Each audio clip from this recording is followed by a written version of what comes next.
Do you know the most haunted village in England? A place where ghosts not only haunt at night, but they walk in daylight too. Where centuries of history have left a trail of shadows that never truly fade. Do you believe in the restless dead?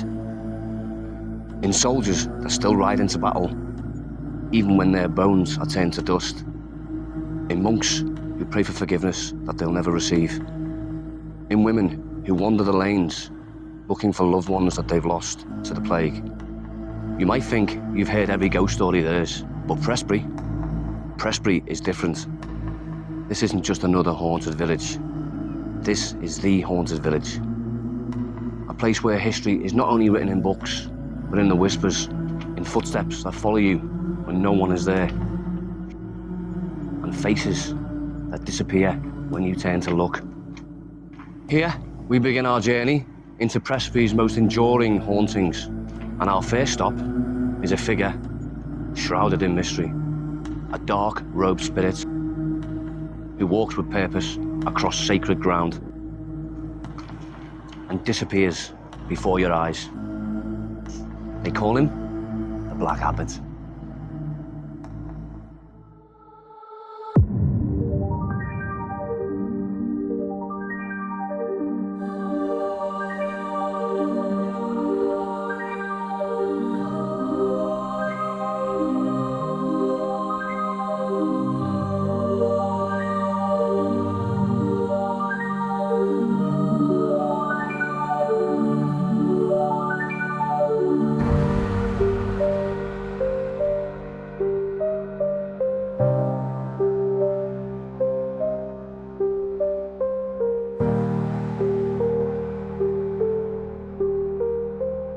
In Prestbury, there's one ghost that people just can't stop talking about. The Black Abbot. Picture this, a tall dude in a black robe, hood up, looking all mysterious. They say he glides through the churchyard, or even inside St. Mary's itself. Now, here's the thing. People claim he shows up during the real solemn moments. Good Friday, Easter, and All Saints' Day. Get this, he always vanishes when he reaches the doors of St. Mary's.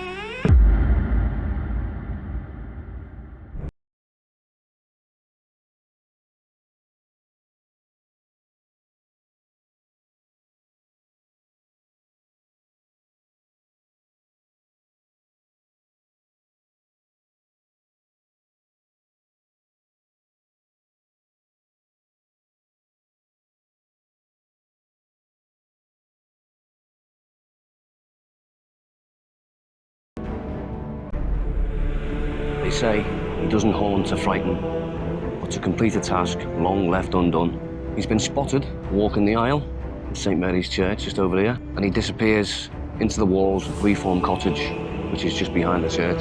Some believe he's a monk from the Reformation, still walking a route of a lost ritual.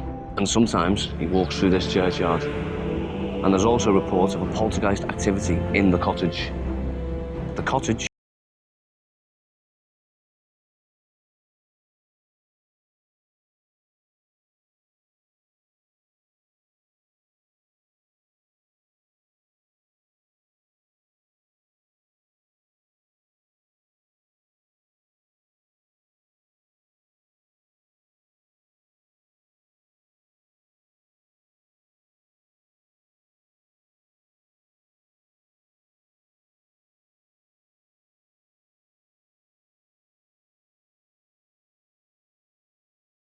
and I'm stood here recording now and I can hear noises.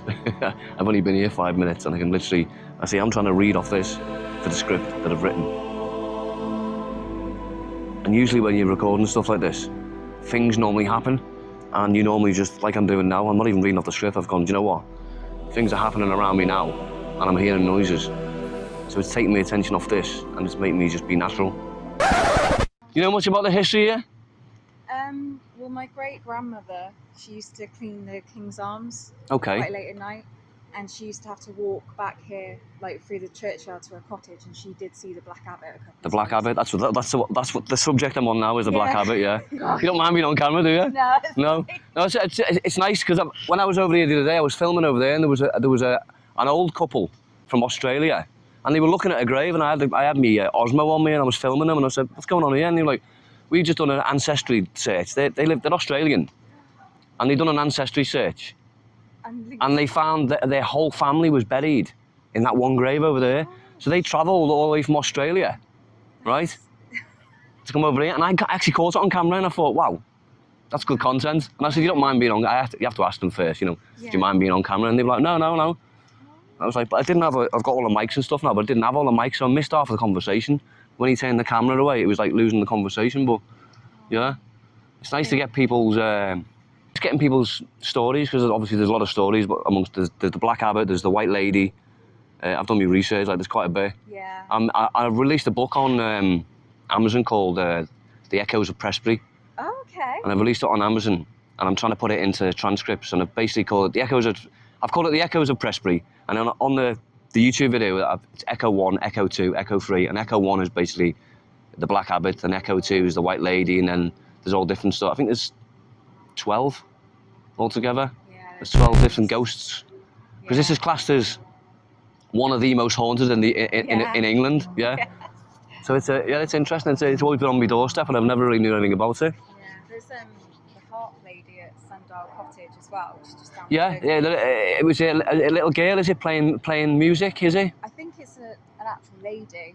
Oh, is it? Yeah, because there was a kid in the bedroom could hear the noise. Yeah, and that was during World War II when they took refuge because like I said, I've done the research. When they took refuge in that building during World War II, they had to hide in the building. That's when they started hearing all the noises. And that's where it came about. So even though it's older than World War II, the people that were hiding in that house during World War II actually heard the noises, and that's where that comes from. Yeah, but I mean, there's the horseman. Yeah. And the headless horseman. My uncle's friend, he was walking back one night along the Burgage, and you could hear the horse hooves behind him. Yeah. Because that pub over there is the plough. That's the plough. Yeah. The one up the road there, that's not haunted. There's no history in that one. It's Royal Oak. The Royal Oak. Yeah. That's the only one that hasn't got any activity into. You got the plough here, and you got the one on the high street. King's Arms. The King's Arms is where they hear the horses running down the main street. Yeah. And apparently that was he was like a messenger. It was Battle of Hastings time, 1066. It was about 1067. He was on his way to, was it Gloucester? I think it might have been on the way to Gloucester Cathedral. He might have been on his way to Tewkesbury Abbey. It's one of them two. And he was on his way, and they captured him and beheaded him or something. Ooh. So that's what you hear. And then obviously there's a horse that comes down here as well, on Mill Street. Is it Mill Street? Mill Lane? Mill Street? Yes, there's one that comes down here as well, but I don't think this one's a headless one. And then obviously the Black Abbot. Well, the Black Abbot, from what I've read, is they exorcised the church. He was basically coming across the churchyard. He would go through the doors, and then he'd walk down the aisle. And I think it was in the 19th century. They exorcised the church, and now he just goes to the doors. He can't go in. I don't know if you heard that.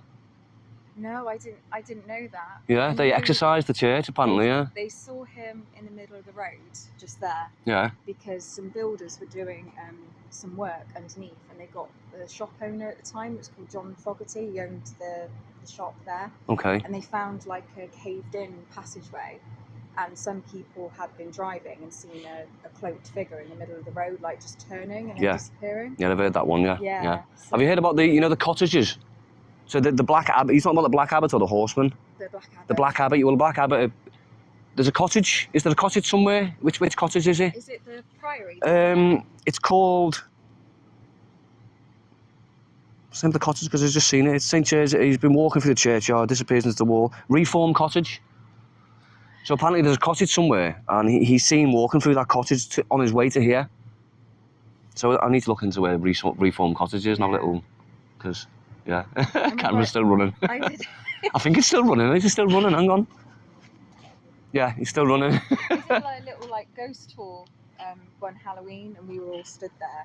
You didn't get to see anything, so I don't think you get to see anything if you're expecting it. Okay. But we could feel like a presence. We were stood right by the entrance. We could feel. Because they say a lot of the activities during festive periods like Christmas and Easter, he seems to be some sort of a religious figure. Yeah. And there seems to be a lot more activity during them times. That's what I've read up on anyway. I don't know if I'd be brave enough to do what. But my I've got all great-grandmother me. did. I haven't got me REM pods, and I know other guys on YouTube and stuff. I'm planning on meeting up with them, and they're bigger channels than me, and they have all the ghost hunting kit. They have the REM pods, and you know. Right. So I think the plan is to get them, try and get them down here, Yeah. you know, and do like a night ghost hunt with all their kit. Yeah. I don't know if we'd be allowed to do that. I don't know if we're allowed to do it. Are we allowed to do that in the graveyard? I don't know. You might be able to. You might have to ask the It might be a bit funny. It might be a bit funny about that because they class that as witchcraft and sorcery or whatever. He might be all right with Well, I'm a it. Christian, you know, so Yeah. And everyone knows it's steeped in history. Yeah. So yeah, it's interesting asking, yeah. But I said about him doing interviews and stuff with people. You've just been kind of the second one, and that wasn't planned. That was just, and I think that's how I think my content's going to be. It's going to be more natural because I'm shit when it comes to reading lines. Do you know what I mean? It's like remembering it, but it's like I was just standing there and I started feeling like chills down my spine. I could hear noises over there, and I thought, what's that? Yeah. And then I started talking to the camera and I was like, actually, you know what? Forget this. But yeah, nice chatting to you anyway. What's your name? Katie. Katie Martin. Nice to meet you. Nice to meet you. All right, I looked you up on YouTube. Yeah, Codex Projects. Codex Projects. Yeah. Cool. I used to be a DJ. I used to be a DJ and a producer. And I've been doing that 20 years and I've got like 600 subscribers. It's not much.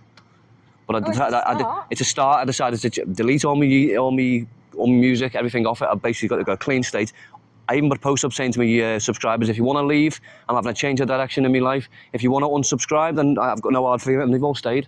Oh. So it's like people have stayed and like, yeah, it's something new, and I'm like, give me time to do the first video though, but obviously I need to get a bit more confidence on the camera. Oh, well, best of luck to you. It sounds really exciting. I'll look you up. Well, I had cancer 2 years ago, and I think that's what I had chemotherapy, lost all my hair, and I think that was what kind of woke me up to the DJing and spending time with the kids, and I think that's what gave me a new direction. Yeah.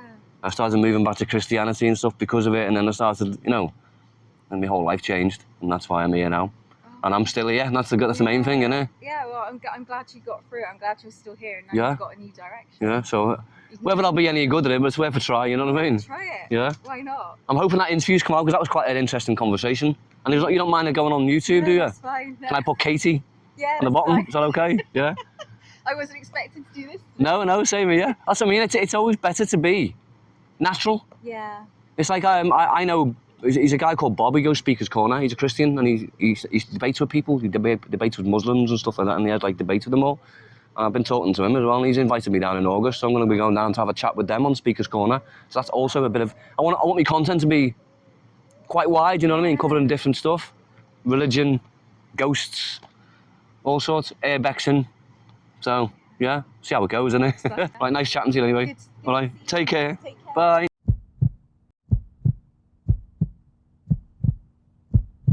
Yep, definitely feeling that energy, brother.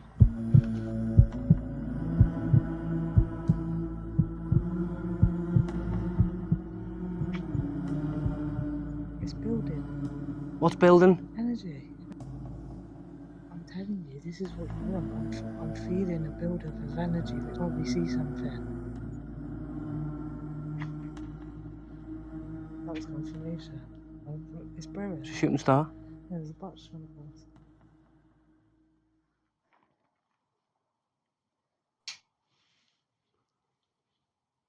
Okay. Told you. Yeah, come on. Told Come you. back this way. Did you hear the stone? Yeah, I did. I just heard it, yeah. And it's on camera as well. I heard it, yeah. It's on camera.